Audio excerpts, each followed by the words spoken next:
evening, everybody. I am Minister Marcus, and welcome to the Maximize Your Life Bible Study. I'm going live from three different platforms, so if you see my eyes moving, it's because I'm looking at these three different platforms.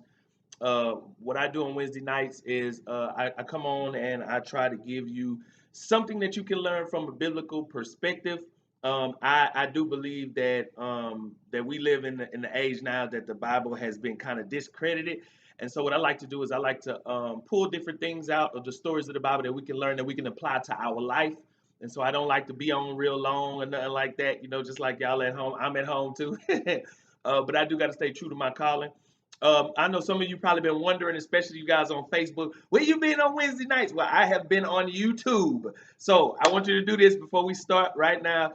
I want you to go to YouTube, find out our channel is called TGM Television, right? And I want you to hit the subscribe button. And we upload a new Bible study every Wednesday night. This one will be uploaded tomorrow, of course, because I'm going live and it needs to be edited. But on Sunday mornings, also, you can get you a word on Sunday mornings. But that's where I have been. So if there is a Wednesday night that you don't see me live, it's because I am on YouTube, okay? And so just letting you guys know, again, our YouTube channel is TGM Television. All right. And so I'm not going to take up a whole lot of time because I like to stay within about 20 minutes. So I got three things for you tonight. I'm not going to go through it like I normally do it, but we're just going to pull some things out of the story. As you guys know, we have been going through one book every month. This month we are in the book of First Samuel. So last month, those lessons in Ruth, you might still be able to catch them on Facebook, but maybe not. But I'm sure they are all on our YouTube channel. So when you subscribe, you can go through those videos and you can catch the lessons that you weren't able to get. But tonight I'm going right into First Samuel. It should be a short lesson, but hopefully you can get something that you can apply to your life tonight. And we are going First Samuel chapter 7, and the rest of the month we are going to be in Samuel, okay? So First Samuel chapter 7, I'm going to read you a part of this story. It reads verse number 3 through verse number 11. I got Big Green tonight. I recommend that you get you a Bible that you can read, that you can understand. If you don't understand the thus and thou, I want you to get you a King James, but then also get you an NIV or NLT or NASB or any of those acronyms. Get something that you can understand when you read it. All right. So tonight we are in First Samuel chapter 7, verse 3 through 11. I'm going to read that and then I'm just going to pull some things out. All right. First Samuel chapter 7, verse 3 through 11. It reads, Then Samuel said to all the people of Israel, if you are really serious about wanting to return to the Lord, get rid of your foreign gods and your images of Ashtoreth. Determined to obey only the Lord, then he will rescue you from the Philistines. So the Israelites destroyed their images of Baal and Ashtaroth and worshiped only the Lord. Then Samuel told them, Come to Mizpah, all of you. I will pray to the Lord for you. So they gathered there and in a great ceremony drew water from a well and poured it out before the Lord.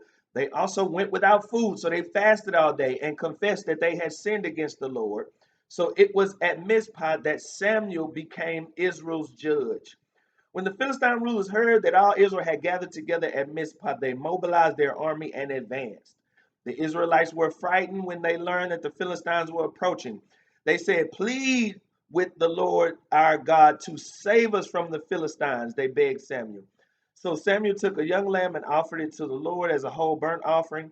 He pleaded with the Lord to help Israel, and the Lord answered.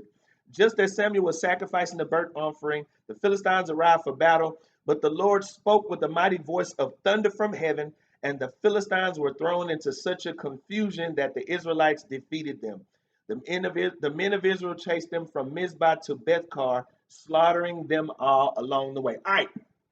So with that tonight, guys, I got three simple things for you, and then I am going offline. All right. And so first, the book is called First Samuel, and I'm not really going to dig too deep into that, but it's named after the man who was the prophet at this time in the history of Israel. And so one of the things I always love to point out is the calling of Samuel. Samuel was a priest. He was raised in the temple. He was serving God. And one of the things I love to point out about that is that he was raised around the priests who were dishonest. So they were stealing people's sacrifices. They were sleeping with the women. And the thing I love to point out about that is that even though Samuel was younger than them, he did not allow himself to be influenced by them. And so I just want to point out this is not number one, but if we could just stumble through this, right? Sometimes we are in places to learn what things to do, but then we are also in places to learn what things not to do. And I love to stress that sometimes the experiences that we live through, we don't just live through them just to live through them, but we live through them to learn from them. And so if there was a relationship that you saw when you were younger, you ought to learn the good as well as the bad. And so I like that Samuel, he didn't allow himself to be influenced by the things that he saw, but he kept himself pure. And here's my number one: keeping himself pure made him available to God. And it's like this: as long as you allow other things to entangle your mind, your energy, and your efforts, you are left unavailable to God. But I like this that he allowed himself to be available to be used by God. And we think a lot of times that it's about ability, but a lot of times it's about availability. And here's what I like to point out: when God calls Samuel, Samuel doesn't know that it's God's voice. And when God starts talking to Samuel, Samuel has to go to one of the older priests so the priest could tell him to go back to the place. In other words, God wanted to speak to him. And here's my number one: not ability, but availability. My question is, have you made yourself available to God? And here's what it is: I'm not talking about the jump and shout or the speak in tongues or to do all this extra stuff at church. I'm saying what God wanted to do to Samuel was just talk to him. And my question is, have you made yourself available for God to talk to you? What if God just wanted to talk to you? See, a lot of times we want to talk to God, but we don't give God the opportunity. I see y'all on Instagram. How y'all doing? We don't allow God the opportunity to speak to us. And here's what Eli tells him: go back to the place. And I want you to understand this, that sometimes we think that God wants to do something so amazing, right? When really God just wanted to do something so simple as just to talk to you. And what did he talk to Samuel about? About the things that was about to happen in Israel. And I want you to understand this, that sometimes people discredit having God in your life. I'm neither here nor there on that. But here's what I can say: that there have been times in my life, and you'll discover while you're walking with God, that sometimes allowing God to talk to you, he'll give you insight on some things that are about to happen in your life. He'll give you a different type of understanding about some things. And I just want to point out the importance of making yourself available just so that God can talk to you about some things in your life, can give you some different perspectives on some things in your life. Have you made yourself available just so God can talk to you? He says, Samuel, look, I'm about to do some things, so don't be surprised when they happen. And a lot of times we are surprised when things happen in our life. Why? Because we haven't taken that time just to allow God to really just talk to us. Sometimes he don't want to talk to you about nothing else but you. Maybe there's some things that are going on the inside of you. And I had to learn this. The older I get, there are more things about Marcus that I don't understand. And a lot of times while we're trying to figure out everybody else, God just want to tell you something about you to give you a better understanding of who you are and what you have been put here to do. And so I like that. I like that Samuel is in the right place. He doesn't know, but God just speaks to him. It's something so simple.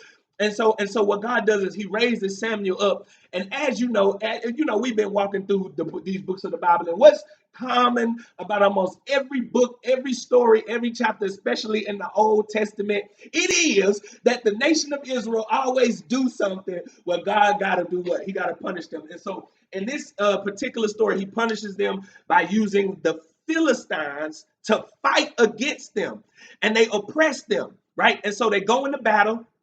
And then this is where the story is. They go into battle and then they get whooped. They get whooped. While they getting beat up, they go and they get what is called the Ark of the Covenant. Before we even go there, I just want to point out this, and this is number two. It should have been, I was going to put it at number three, but here's my number two. Right? Is that a lot of times, sometimes we experience losses in our lives, and we criticize or we get frustrated or we get annoyed because we have to endure or experience loss. But here in the story, I want to point out that what God God wanted to do through this loss was he wanted to get them to see some different things. He wanted to get them to recognize it, and what is called in the Bible in Christian terms is called repentance.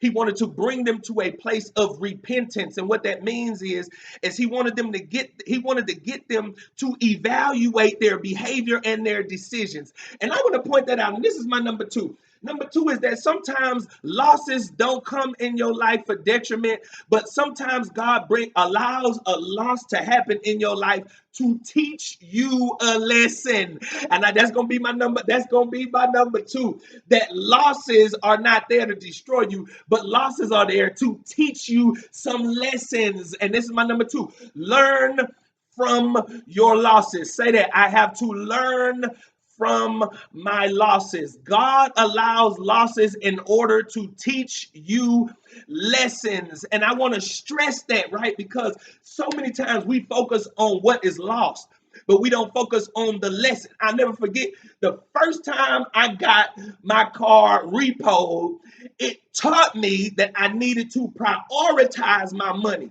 Now, get it. I was sad because I lost the car. I was sad because they came and got it. I was upset, right? Because I was only focused on the loss. But when I prayed about it, because I've definitely prayed about it, like, God, how you going to, I go to church every Sunday, I play the bass for the church, and you going to let them come and take my car. And this is what God said, you need to prioritize your money, Marcus. And I want you to get this, that sometimes, look, I was going so spiritual that I missed something that was so simple and practical. And this is what he said.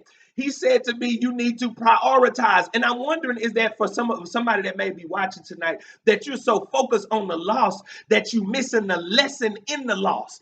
Get that sometimes losses come to teach you a lesson. And if you're so focused on the loss, you miss the lesson. And I had to get the lesson so I wouldn't experience the loss. Are you walking with me tonight? I want you to get that. Get that as long as you don't get the lesson, you have to endure the loss. But once you get the lesson, you no longer have to experience the loss. I want you to get that. Number two, learn from your losses. Say that. Say, I have to learn from my losses. You need to learn from your, come on, yeah, you had to take the L. You had to take the L. The L was not just to take the L, but the L was to teach you something. And once we understand, right, that sometimes things are taken from us to teach us something, it'll change your perspective on the experiences that we have in our lives. And so God brings them to a place where they lost the battle. They lost. They got beat up, they got defeated, they got destroyed. I don't know about you, but I learned that sometimes being beat up, being defeated, being destroyed teaches you so many more things than having a win or a success. Because you learn so many other things when you lose, it sometimes teaches you to refocus. This is what the nation of Israel did. They started focusing on the things that were most important. They changed come on, I want you to get this. They changed their attention from things that didn't deserve their attention. And I want you to understand this, that sometimes your loss is designed to teach you to prioritize your time, prioritize your attention, prioritize your efforts. Hear me when I say that your losses are there to teach you lessons. What is the lesson in the loss? I know you focused on what you lost, but my question is, I want you to focus on the lesson in the loss. And it don't mean that God want to destroy you because you lost something. It just means that there is something that you need to learn. All right, and so God allows them to experience a loss. They get defeated, and here's what they do. This is what this is why I love the Bible, because the Bible it really shows you who God really is. So what they had this thing called the Ark of the Covenant. And what it symbolized God's presence. So it's like this. It's like, you know how people wear a cross around their neck. It symbolizes the crucifixion, right? And here's what I want you to get. That every time that they had the ark, it showed that God's presence was with them, right? And so while they getting beat up, this is what the story goes, that look, they went to go get the ark because the ark represented the power and the presence of God. But they brought it, and guess what? They still got beat, and the ark got took. And you might be asking yourself, now, why did that happen? And it is because they were worshiping idols, right? They were sexual immoral. They were unjust. I mean, they were just carrying on in a certain way. And here's the thing. The thing is that they thought that the ark in and of itself was going to give them the victory, but they didn't understand that the ark did not carry the power, but it was God along with the ark. And I want you to get this. Since God wasn't with the ark, it was no longer the ark of God. It was just the ark. And here's what I want to point out about that. I want to point out that the symbol without the substance is irrelevant. I'm going to say that again because I know you probably missed it. The symbol without the substance has no power. And I want you to get that the symbol of a thing without the actual thing is irrelevant. And here's my question to you before we go a little bit deeper. Have you missed that God is not a part of what you're doing anymore? And this is what I believe. I believe that God shut church down in 2020 because a lot of the stuff that people was doing in church, God was not in it. A lot of the stuff that people had going and carrying on in church, that God was not in it. And the thing is that we have a lot of symbols, but the symbols have no substance. We got a lot of symbols. People dress up in suits, right? But where's the character behind the suit? You're not saved, but you got on the suit. And I want you to hear me when I say this. Do you have a symbol without the substance of the symbol? Have you missed that God is no longer a part of what you're doing? And this is what they did. They brought the ark, but they forgot God. And I wonder how many of you have symbols, right? A symbol, but have no substance. I talk to so many married people who have the symbol of love, but come on, I want y'all to get it tonight. They have a symbol of love. They got a ring on their finger, but the symbol has no substance. And this is our problem. I think the problem is that we get so focused on the symbol that we forget about the substance. What good is it to come on, I want you to hear me when I say this. And I talk to young people about this so many times, that the symbol without the substance means nothing. I'd rather have the substance, and you can keep the symbol because the power is not in the symbol. The power is in the substance. And I want you to get that because I feel like God wanted to get us to understand that the symbol has no value or purpose without the substance. The ring, the marriage ring, means nothing without the love and connection of marriage. You can have on the ring all you want to, right? But if you don't have, come on, you don't have that real relationship with your husband or your wife, that ring only becomes a symbol without substance. And a symbol without substance is meaningless. And this is what we have in a lot of our churches. Not even in our churches.